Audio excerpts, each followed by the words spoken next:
Breaking news today. Please subscribe and then check notification box to get all breaking news alerts. Kathy Griffin continues to beg for sympathy after posting a disgusting photo depicting the beheading of President Donald Trump, which rocked the nation 6 months ago. The unhinged Trump hater has struck yet again, dropping another bombshell. In a recent video posted to her account, Griffin not only openly admits that she's lost her mind, she reveals the worst news of her career that just hit her hard, and it's something you don't want to miss. 6 months ago, Kathy Griffin grabbed the attention of millions of Americans when she posted a picture meant to represent the beheading of President Trump as the washed-up celebrity clutched his bloody, severed head in her hands. Naturally, many Americans were outraged, and her stunt even earned her a visit from the Secret Service. Following the massive backlash, Griffin has tried time and time again to restore any career she might have left. After making a YouTube channel and posting videos hoping for some attention, she has accomplished nothing but embarrassing herself even further. You would think she might want to stay clear of the spotlight, but for someone with little common sense, she makes it clear she is far too desperate and begging isn't beneath her, although accountability for her own actions is definitely a foreign concept. In her latest tirade in a video posted to Griffin's YouTube channel, which she titled Kathy Griffin's State of the Union, she displays just how completely unhinged she has become, openly admitting that she has lost her mind, something everyone else knew long ago.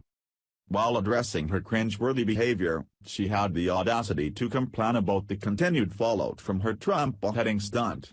Griffin whined about the mounting repercussions, claiming it has not only consisted of her name being on Interpol, but she is also allegedly on a Hollywood blacklist and her legal bills are allegedly through the roof.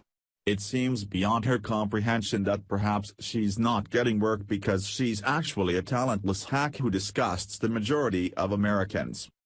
I just want you guys to know that I am fully in the middle of a blacklist, like I'm in the middle of a Hollywood blacklist. It is real. I'm not booked on any talk shows, Griffin whined, as reported to the Gateway Pundit. When I get home, I do not have one single day of paid work in front of me, Griffin continued. Then, the delusional diva put her entitlement mentality on full display.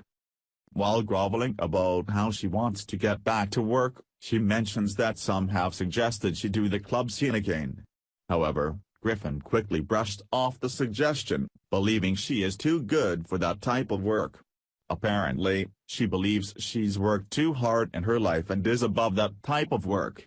Someone should tell her that desperate times call for desperate measures, and her unwillingness to do what it takes to put food on the table only further alienates her from any possible fan base, since she obviously can't connect with the average American.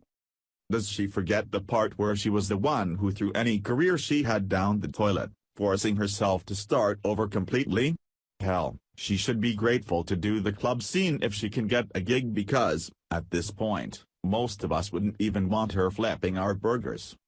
Usually, when you hit rock bottom, you don't get to be picky, hence the old saying, beggars can't be choosers, and Griffin is definitely a beggar right about now, as evidenced by her YouTube video, where begging is all she does. It's cringeworthy, but delightful to see her floundering at the same time. Along with the incessant whining, blaming, and dodging of all accountability for the positions she's in, Griffin claims that she has to turn down fundraising requests because she is buried in legal bills following the bloody Trump head photo shoot, but I find it hard to believe anyone would book her even for a charity event. Who would want to bring that kind of bad publicity to their cause? Showing just how delusional she has become, a paranoid Griffin also rambled on about how Harvey Weinstein hired a company to follow Rose McGowan around after she came forward about Hollywood sexual assault. Then, Griffin implied she may be next before reiterating that she has no work when she returns home from her tour. Of course, she also claims it's all because she's being targeted because she's a woman. She wrapped up her pity party by begging for a gig on a television show. How about no, Kathy? Can you blame anyone for not wanting to work with her? I mean, with this kind of crazy, you'd almost worry it could be contagious. Kathy Griffin doesn't need another gig, she needs to be taught a lesson. When you make a poor decision, you reap the consequences, something she obviously hasn't learned, even though the majority of Americans have all but beat it into her. This is why you don't have a job, Kathy. You're not a victim, you're a bully who's getting their comeuppance. Now, that's the best entertainment you've provided in years. Share the story and leave a comment by clicking one of the buttons below. Follow us on Facebook at Mad World News.